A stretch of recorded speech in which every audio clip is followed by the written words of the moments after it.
Hey friends, it's Carly. Welcome back to my kitchen. So it is evening time and it is time to start dinner. So I have a recipe to share with you all today that is gonna blow your mind.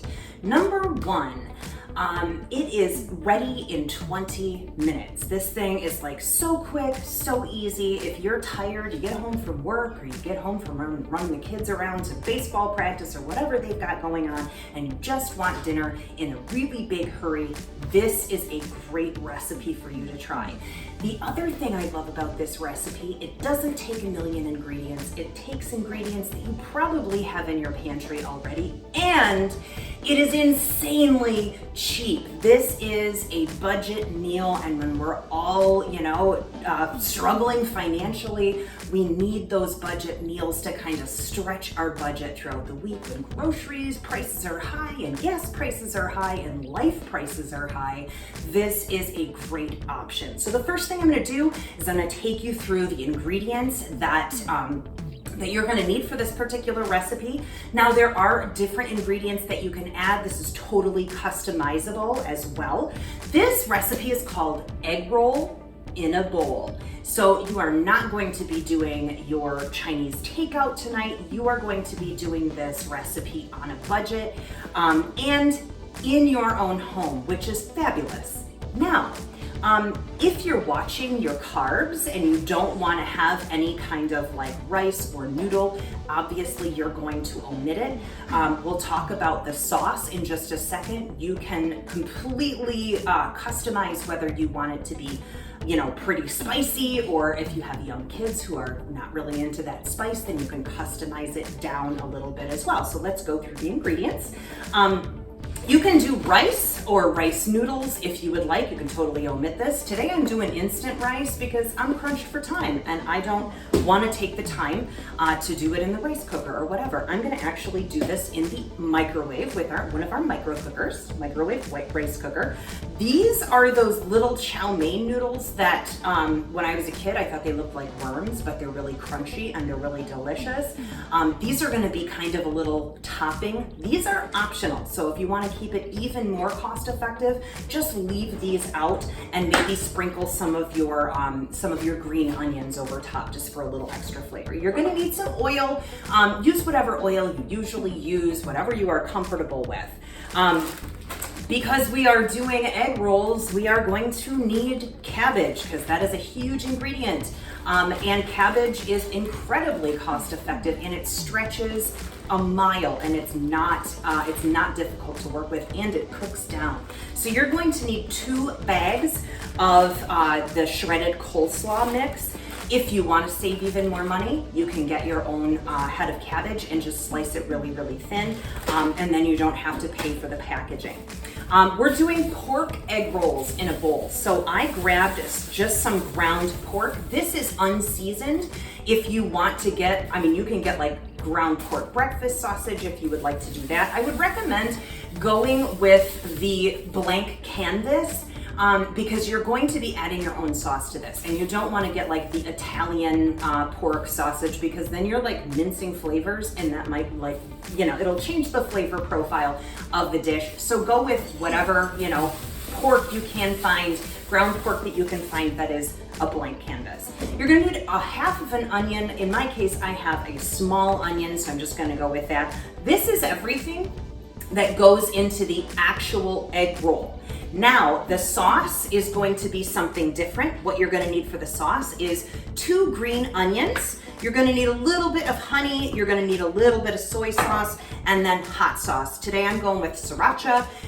If you don't want hot sauce or you don't want it spicy, you can decrease the amount of hot sauce that you use, but whatever hot sauce you like, we will go with that. So the first thing I am going to do is I'm gonna prepare my sauce, and I'm gonna show you how to do that in just a second. Stay tuned.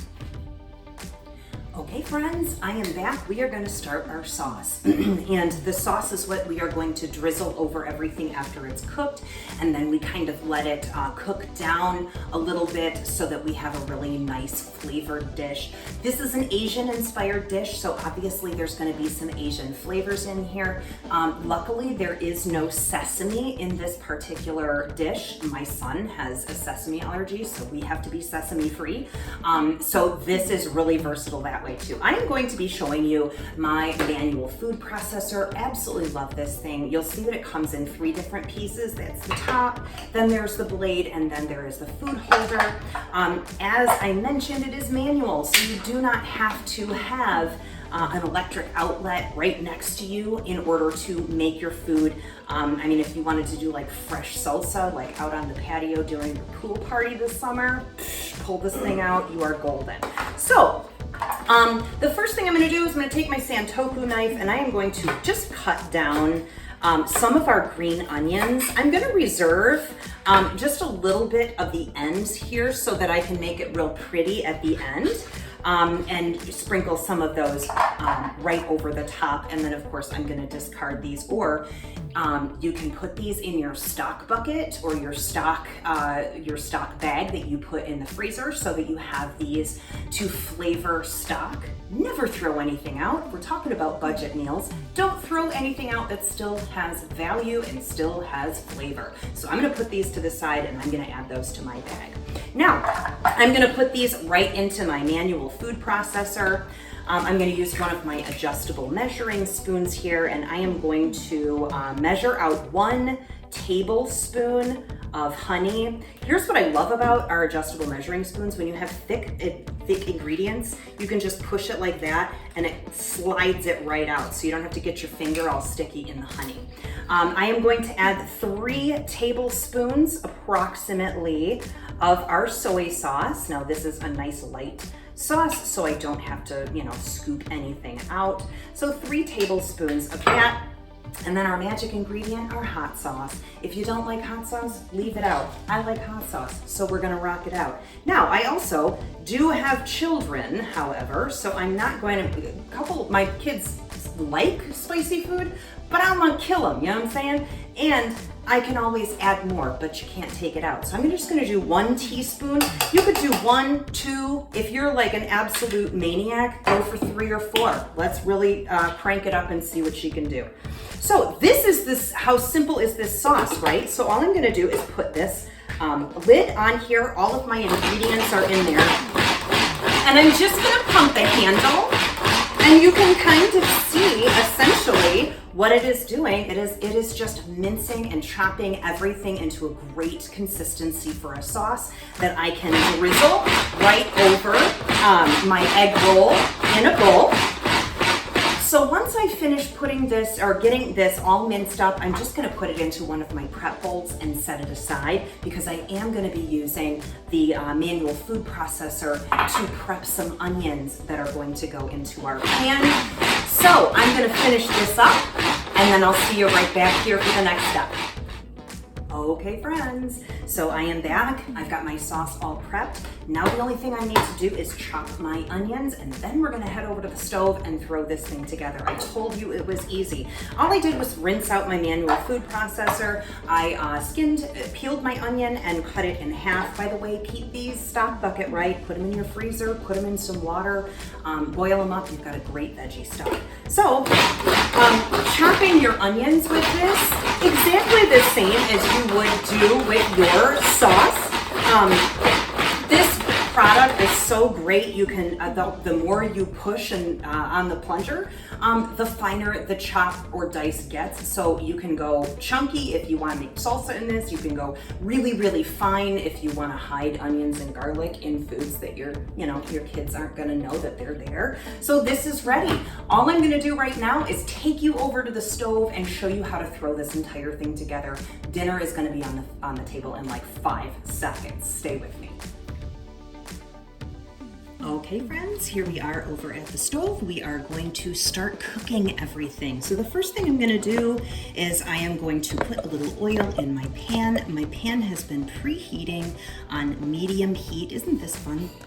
You just kind of squeeze these little things and oil comes out, and then you put it right into your hot pan. So now I am going to take my onions and add those in. There's going to be that beautiful sizzle. I'm taking these actually right out of the manual food processor, so you don't have to put them in a different vessel. And we're just going to move those around the pan a little bit. And then the next thing I'm going to add is my ground pork. This is the filling for our egg roll in a bowl. Now, for one of my favorites, this is my mix and chop. Mix and chop, if you've never seen it, it's one of my favorites because it makes quick work of all of your ground meats, so that you don't have to go at it with, like, you know, a spatula that has a single edge. It takes forever, and as this cooks down, it will become even more easy to break this meat up into smaller and smaller chunks. Now, some recipes, you're going to want your meat to be a little chunkier. If you do, like, you know, a pasta with like a chunky kind of meat sauce or something like that, then you don't have to break your meat down quite as much. But when it comes to these kinds of dishes, I usually like to break my meat down pretty fine. Same thing like my tacos and stuff, especially if you're doing tacos in a hard shell. Sometimes if you have too large of a chunk of meat, then it doesn't fit into the taco shell. And ain't nobody got time for that, right?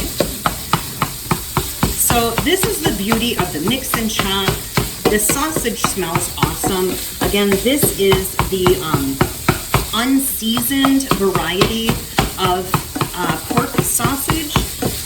I recommend doing it on a clean slate, because if you have other seasonings that are in your pork, then it's going to change the flavor profile of your entire dish. I mean, it might be good. It's just going to be different. That's all. So, sometimes different is fabulous. So look at that mix and chop. Didn't it do an amazing job? How fun is that? So while this meat is cooking down, the next thing I am going to do, and you can see that it's not quite cooked through. We've still got some pink parts in there, but we're going to continue to cook this. But what we're going to do now is we're going to throw in our first thing of coleslaw. This is going to cook down, so what I'll do is just kind of incorporate this, just like this. Now, if this is enough coleslaw, I mean, I will check back. I'm going to put the lid onto, this is my 12-inch non-stick skillet, my go-to pan. Nothing sticks to this thing. It is absolutely phenomenal. So what I'm going to do now, again, over medium heat, is I'm just going to pop the lid on.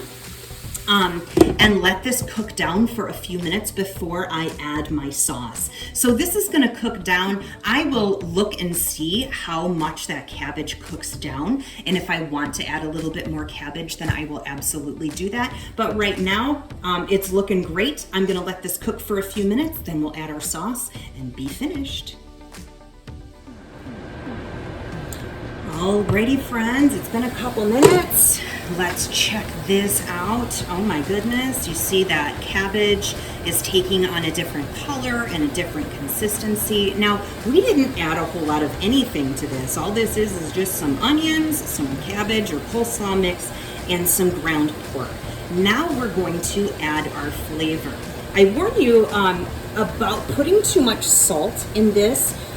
Because if you put a bunch of salt in it to begin with, then it could get too salty, especially as we continue to cook things. So this is the beautiful sauce. Isn't it lovely? Just look how pretty that is. And I'm going to just drizzle this in. It's going to give it color. It's going to give it flavor.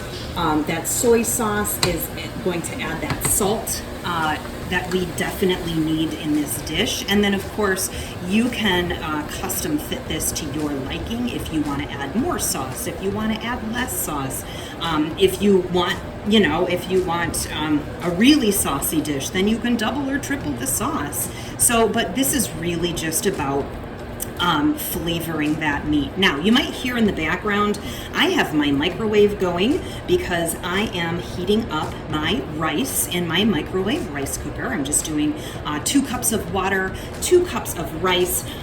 Cooking hack, if you don't like boring rice, why don't you put a couple of bouillon cubes or some of that better than bouillon, like scoop it into there. And then your rice has flavoring so that you can use it in different things. Like if you run out of toppings but you have extra rice, it'll actually taste like something instead of just rice. So this is pretty much done. I'm just gonna cook it down and let all those flavors meld together. I'm gonna reduce the heat on my stove down to low. I'm gonna let my rice finish cooking, and then I am going to put this all together. We'll see you back in just a second. Hey, we are back. It is time to assemble dinner. Is this not the easiest thing you've ever seen? So this is actually an old version of our microwave rice cooker, and it is fabulous. You'll see that it's got this little thing that keeps it from boiling over. But again, I have my rice in here. It's 2 cups of rice and 2 cups of water, and then I did throw in a couple of bouillon cubes, and I'm just gonna fluff that with a fork. It's looking fabulous. It's smelling fabulous. And the next thing I'm going to do is just serve this up, and I'm gonna show you how quick and simple that is. So, got my bowl. Now, if you're watching your carbs and you don't want to put rice into this, leave it out. That's completely fine. So you're just gonna put some rice in your bowl, however much you like. I'm gonna plunk down some of my topping here, my egg roll in a bowl. And then I'm gonna take these crispity, crunchity little things. They're so cute and they are so good. They're like super addictive. If you've never tried these, you don't know what you're missing, baby. Gotta get after that.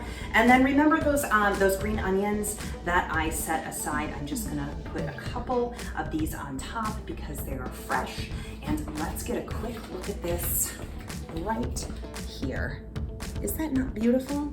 Look at how pretty that is. Super quick, super simple. Thank you so much for joining me today. I am so excited that you get to come into my kitchen and see what it's like to be an at-home cook. I am not trained in this stuff, and you don't have to be either. Like, legit, this is stuff that you can definitely do. So I hope you like this recipe. I hope your family devours this recipe, and I hope to see you here next time. Make sure to give me a like and subscribe and share it with your friends. I'll see you next time. Bye.